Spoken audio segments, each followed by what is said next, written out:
So welcome to in our Ayurveda reality channel. Okay, चलो तो आज हम देखेंगे कर्म के प्रकार। ठीक है, लेक्चर नंबर 2 दैट इज कर्म के प्रकार। हमने लेक्चर नंबर 1 में व्युत्पत्ति लक्षण को कवर किया था।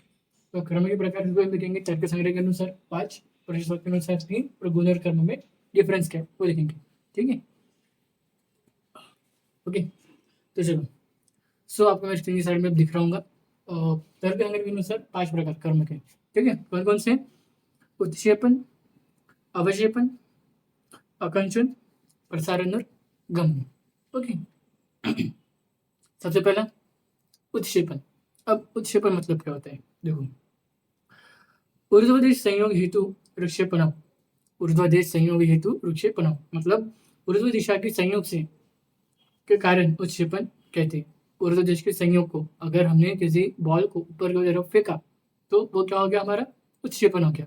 ठीक है, अगर मैं इस मार्कर को ऊपर फेंकता हूँ तो ये हो गया ऊर्ध्व दिशा में ऊपर की, तो ये हो गया मेरा उत्क्षेपण कर्म। ठीक है, उदाहरण क्या है? गेंद को ऊपर की दिशा में फेंकना, उदाहरण वायु की ऊर्ध्व दिशा में गति।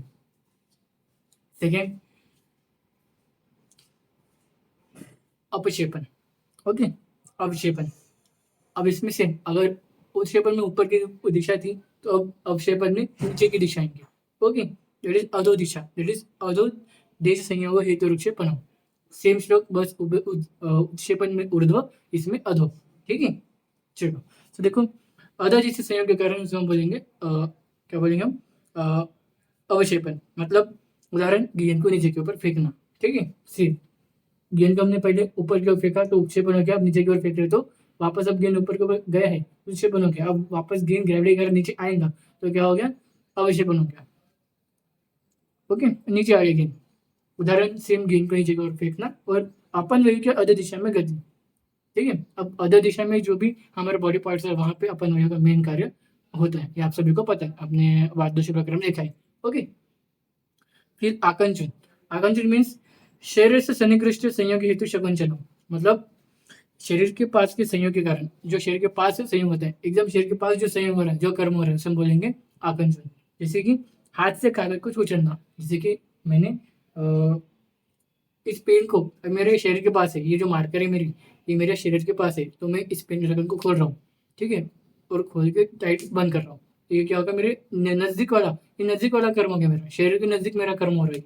ठीक है, इसको बोलेंगे आकंचन। ओके, उदाहरण में हाथ से कागज को कुचलना या दूरस्थ वस्तु को देखने के लिए मैं क्या बोलते उसको, नेत्र गोलकों का इस्तेमाल करा, मतलब दूरबीन का। ओके, फिर नेक्स्ट होता है हमारा पांचवा बोलता चौथा, ये हो गए 3 हमारे 3 कौन से हो गए? उत्क्षेपण, अवक्षेपण, आकंचन। अब तीसरा चौथा होता है प्रसारण। इसका मतलब क्या था कि इसका श्लोक है विप्रकृष्ट संयोग हेतु प्रसारण, मतलब शरीर से दूर के कारण। अब शरीर से दूर, अब शरीर से लगभग दूर जो कर्म हो रहा है उसे हम बोलेंगे प्रसारण।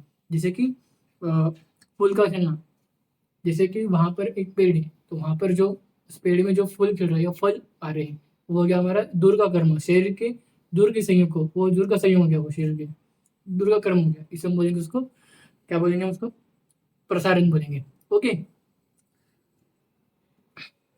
फिर अगर हम बात करें पांचवा गमन। अन्य पर्व गमनम, मतलब अब उपरोक्त चारों कर्म के अलावा जो अन्य कर्म होगा, उपरोक्त 4 संयोग के कारण जो कर्म हो रहे थे 4 संयोग में, अब उसके अलावा जो कर्म होगा वो होगा गमन, वो होगा गमन। इसका कोई उदाहरण है नहीं। ठीक है, क्योंकि अब चारों पॉसिबिलिटी थी, ऊपर, नीचे, दूर और पास।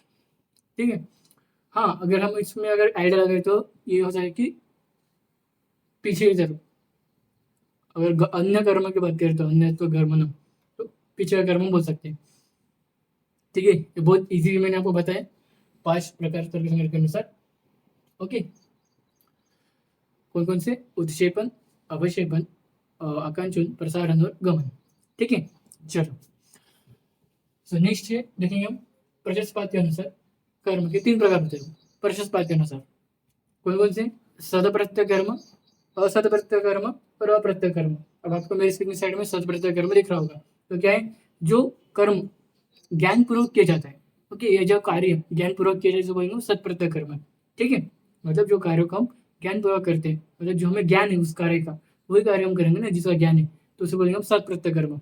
ओके, उदाहरण, चलने में हाथ पीछे लेना, आपको इमेज में दिख रहा होगा कि वो उस आदमी का हाथ पीछे चलते वक्त पीछे हो रहा था, हुआ है।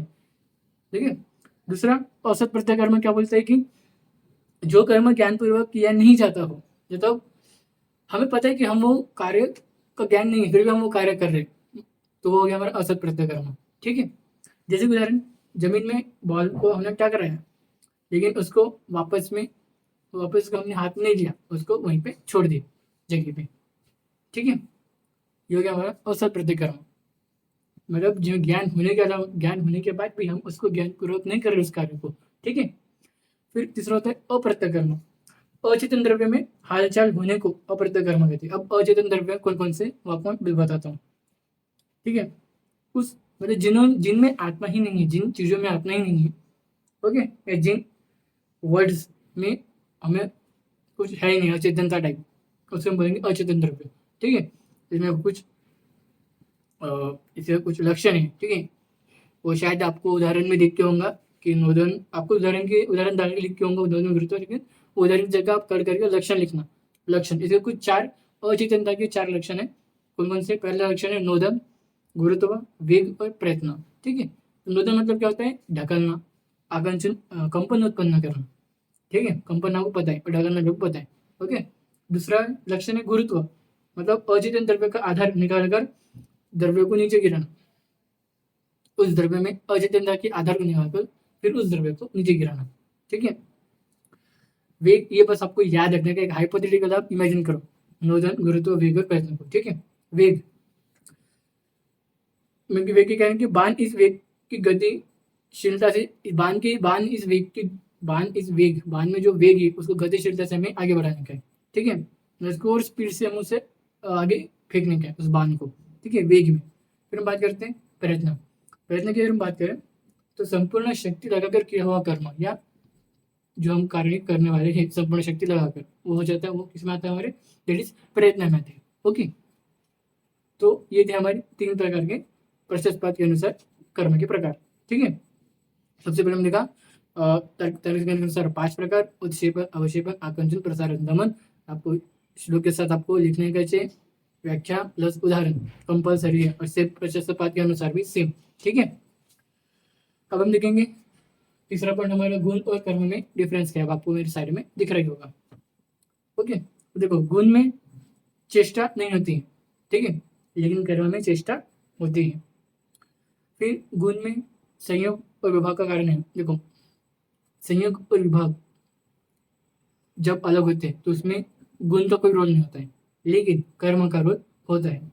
ओके, गुण सर्वव्यापी द्रव्य में पाया जाता है। जो गुण होता है वो सभी द्रव्य में पाया जाता है, क्योंकि हर एक द्रव्य का अपना गुण होता है, इसलिए गुण सभी द्रव्य में पाया जाता है।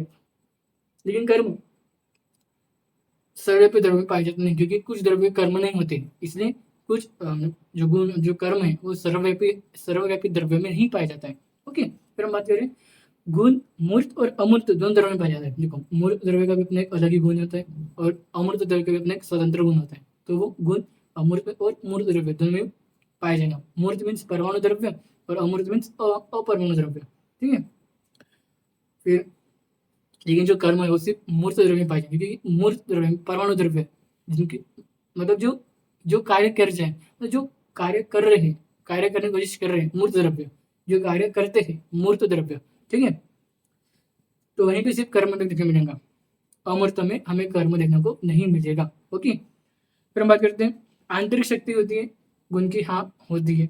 कर्म की बाह्य शक्ति होती है, क्योंकि कर्म हम किसी को दिखाते हैं करते वक्त, तो बाहर से दिखा रहे ना, तो वो बाहरी शक्ति हो गई, और गुण अंदर से ही उत्पन्न होता है, तो वो आंतरिक शक्ति हो गई।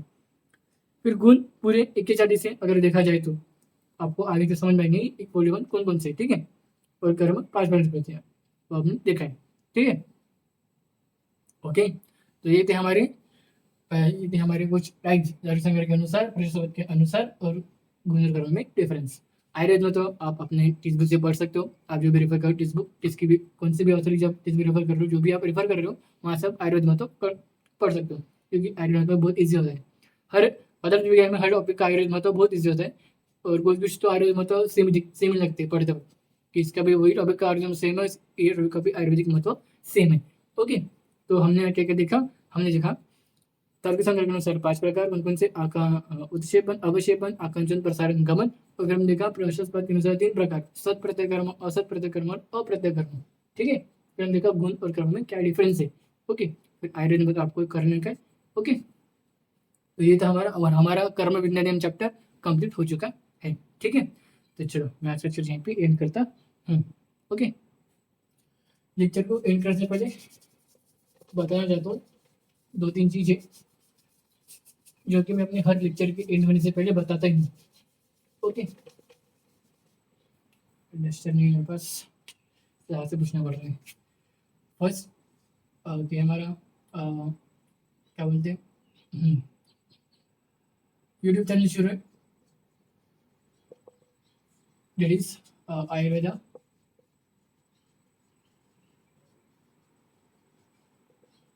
करके। दूसरा हमारा शुरू है इंस्टा का ऑफिशियल पेज, वो भी आयुर्वेदा।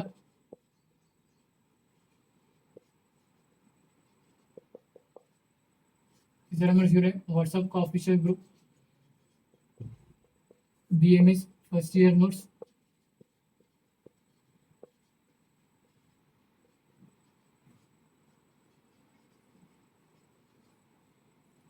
चौथा हमारा शुरू है टेलीग्राम का group, that is BMS first year notes lectures. So देखो यूट्यूब चैनल में डेली लेक्चर्स तो फिलहाल तो वीकली लेक्चर्स आ रहे हैं, 2 हफ्ते में 2 दिन आ रहे हैं लेक्चर्स। ठीक है, और उनके नोट्स टेलीग्राम में भी आ रहे हैं, टेलीग्राम में आते जा रहे हैं, व्हाट्सएप में अक्टूबर मंथ से आने चालू हो जाएंगे हर दिन के। और बाकी जो टेलीग्राम में video link of lecture notes आ रहे हैं टेलीग्राम में डेली, मतलब हफ्ते में जितने दिन लेक्चर्स आ रहे हैं उतने दिन नोट्स तो आ रहे हैं।